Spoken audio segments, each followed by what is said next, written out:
flash from the phone camera went off before anyone even understood what they were looking at. A small silver star, attached to a strip of faded ribbon, lying on the polished hardwood floor of one of the city's most exclusive car dealerships, right between a pair of $2,000 loafers and the front tire of a car worth more than most people's houses. The young dealership owner stood frozen, his manicured hands still hovering in the air from where he had just shoved an old man toward the door. Customers who, seconds earlier, had been laughing along with him, suddenly stopped laughing. A salesman took a step forward, unsure whether to pick the object up or pretend he hadn't seen it at all. Because something about the way that old man looked down at the metal on the floor, something about the stillness in his eyes, told everyone in that showroom that they had just watched a man humiliate someone whose story none of them understood yet. What gives a person the right to treat another human being like that? That question alone deserved an answer. But to get there, we have to rewind 3 weeks to a quiet, rainy Tuesday morning, far from glass walls and gleaming chrome, in a part of town where dignity has to be fought for every single day. He had been sleeping under the same overpass for almost a year by then, a place locals had started calling, half jokingly, half out of pity, the Veterans Corner. Not that anyone really knew much about him beyond that nickname. He kept to himself, mostly, speaking only when spoken to, always polite, always calm. Every morning, no matter how cold it had been the night before, he shaved with a small disposable razor and a bit of water from a public fountain. Because, as he once told a shelter volunteer, looking like you've given up is the first step to actually giving up. He kept his few belongings folded with a precision that seemed almost out of place for someone living on the street. Each item exactly where it should be, as if order itself were the last thing he had left to control. When a younger man, clearly new to homelessness, and clearly terrified, showed up under that same overpass one freezing night, it was this veteran who shared his blanket without being asked, who explained patiently which shelters were safe and which weren't, which corners to avoid after dark. Nobody paid him for that kindness. Nobody even thanked him properly. He didn't seem to expect it. Across town, in a glass office on the top floor of a dealership bearing his family's name in foot-tall letters, a very different kind of morning was unfolding. The owner's son, who had taken over daily operations after his father's health started declining, stood in front of a mirror adjusting a tie that cost more than most of his employees made in a week. Front to back out. He built nothing himself. Marley Jack say Jordan's eat car home. sold without his father's name opening every door for him. And he spoke about success as though it were a personal trait he'd been born with, like the color of his eyes. He treated the sales staff like disposable parts of a machine, mocking anyone who didn't hit quota, openly humiliating a junior employee in front of customers just days earlier for a mistake that wasn't even his fault. To this man, a person's worth could be read off a price tag, off a watch, off the cut of a jacket.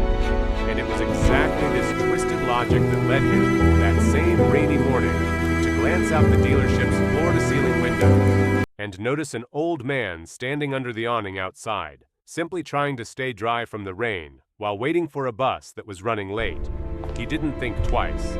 He walked straight out the glass door in front of 2 customers who had just arrived to look at a new model, and told the old man, loudly enough for the whole block to hear, that he didn't want his kind loitering in front of a respectable business, that people like him scared off paying customers. The veteran, calm as ever, simply said he was only waiting for the bus and would be gone in a few minutes.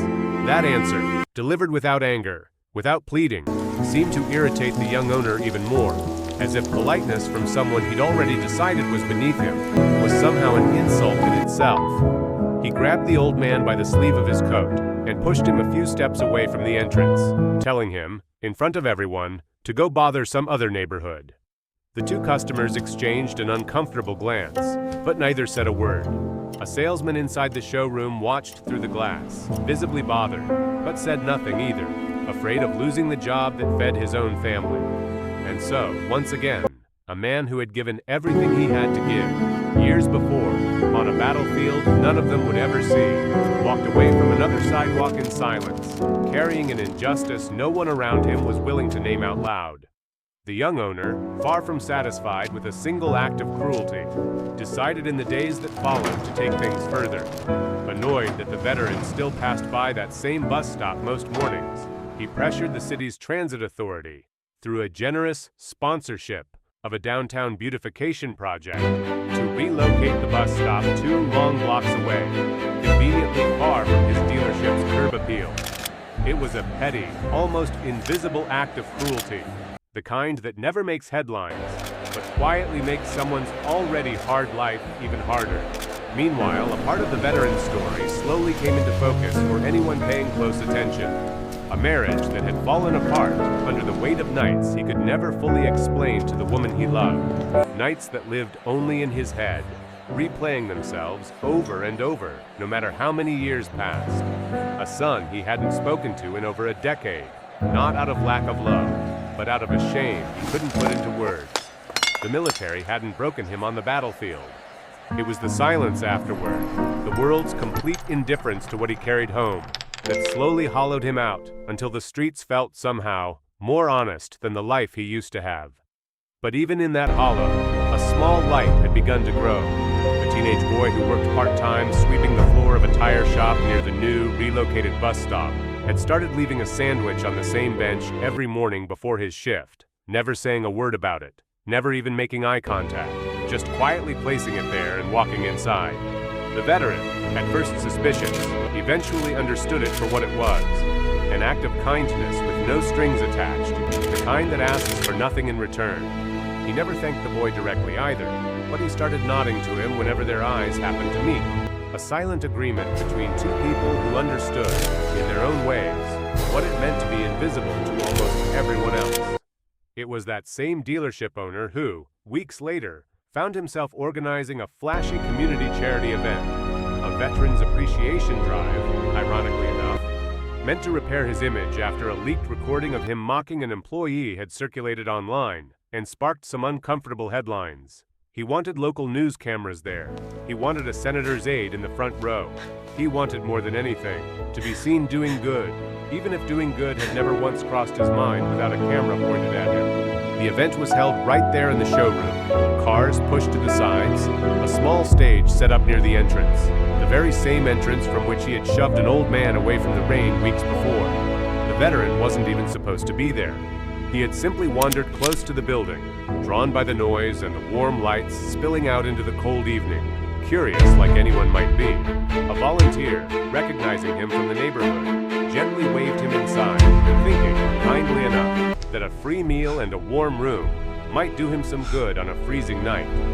It was while making his way through the crowd, trying to stay out of everyone's way, that his old canvas bag, worn thin at the seams, finally gave out, spilling its contents across the showroom floor in front of dozens of guests. A blanket, a few crumpled letters, and rolling out from underneath them all, small and unassuming, a silver star medal that came to a stop directly under the lights of the small stage. A retired police captain, invited as a guest of honor for his decades of community service, was the one who noticed it first. He had seen that particular medal only a handful of times in his life, always on men who rarely spoke about how they'd earned it. He bent down, picked it up with the kind of careful respect most people reserve for nothing in their daily lives, and turned to the small crowd gathering around him. In a voice that cracked slightly with emotion, he explained what that medal represented, the kind of split-second courage under enemy fire that earns a soldier this particular honor, the kind of selflessness that asks nothing in return, and rarely, if ever, gets the recognition it deserves. The room, full of people who had walked in expecting nothing more than free appetizers and a flattering photo for the evening news, fell into stunned silence as they slowly connected the dots. The man this medal belonged to was the very same man the dealership's young owner had shoved off the sidewalk in the rain weeks earlier. Phones rose into the air almost in unison. The local news crew, there for entirely different reasons, swung their cameras toward the unfolding scene without hesitation. The young owner, standing near the stage about to deliver his carefully rehearsed speech about giving back to those who gave us everything, felt the ground tilt beneath him as every eye in the room shifted from the medal in the captain's hand to his own pale, frozen face. The captain didn't let him off easy. In front of the cameras, in front of the senator's aide, in front of every guest who had shown up that night to watch this man play the role of generous benefactor, he asked simply whether the kind of person who builds a Veterans Appreciation event also happens to be the kind of person who shoves a decorated veteran off a sidewalk in the rain. The young owner stammered, tried to claim he hadn't known, as if ignorance excused cruelty. But the captain's question hung in the air far longer than any excuse could survive. It was at that point that an older woman near the back of the room, the dealership's own bookkeeper for over 20 years, stepped forward, visibly shaken. She asked the veteran gently if he had served in a particular unit decades earlier, in a particular overseas conflict. When he nodded, confirming it, she put a hand over her mouth, tears immediately filling her eyes. Because her late husband, she explained, voice trembling, had served beside this very man and had told her more than once before he passed away about a soldier who had pulled him out of a burning vehicle under fire at the cost of injuries that never fully healed. That husband had gone on to live another 30 years, to raise children, to become eventually the father-in-law of the very dealership owner standing frozen near the stage. The connection rippled through the family in an instant. The man this young owner had shoved away from his own front door was the reason his wife's father, and by extension, his entire family by marriage, had ever come home from that war at all. The silence that followed was unlike anything that Showroom had ever held. The young owner, for the first time perhaps in his entire adult life, had absolutely nothing rehearsed to say. He looked at the veteran, then at the bookkeeper, then at the small stage where his speech notes sat untouched, and understood, in that single unbearable moment, exactly how small his definition of worth had always been. In the days that followed, the story spread far beyond that showroom. Reporters who had originally shown up for a feel-good piece on community generosity instead published a far more uncomfortable account, one that connected the dots between a man's public cruelty and the quiet courage of someone he had judged purely on appearance. The dealership's corporate partners, uneasy about the negative press, quietly distanced themselves, and the young owner found himself, for the first time, answering to a board that no longer automatically deferred to his last name. The real reckoning, though, happened away from cameras, in a small visitation room at the veterans' shelter, where the young owner showed up alone one evening, without his usual entourage, without a script. He apologized, awkwardly, the way people do when they're not used to admitting fault.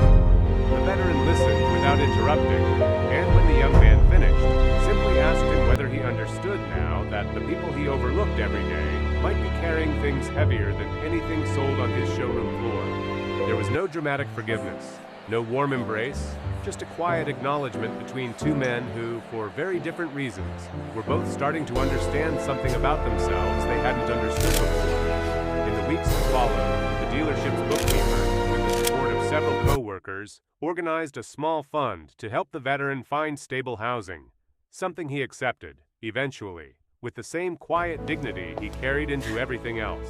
The teenage boy from the tire shop kept leaving sandwiches on the bench for a while longer, until one morning he found a small note tucked under a rock where the sandwich used to be, simply thanking him, signed only with initials, the closest thing to a real conversation the two of them ever had. The veteran's son, reached eventually through a local news story that had traveled further than anyone expected, called the shelter one evening, voice shaking, asking if it was true, asking if his father was really there. The reunion that followed wasn't shown on any camera, wasn't part of any speech, and was, perhaps, all the more real because of it. What this story leaves behind needs no embellishment. A person's value has never lived in the price of their coat or the name above a dealership door, but in the quiet choices made when nobody else is watching, the blanket shared under a bridge, the sandwich left on a bench, the body thrown in front of a friend's under fire decades ago. And maybe the real question worth sitting with isn't what that young man did wrong, but how many people just like the veteran are standing outside our own front doors right now, waiting for a bus, waiting for kindness, carrying stories none of us have bothered to ask about.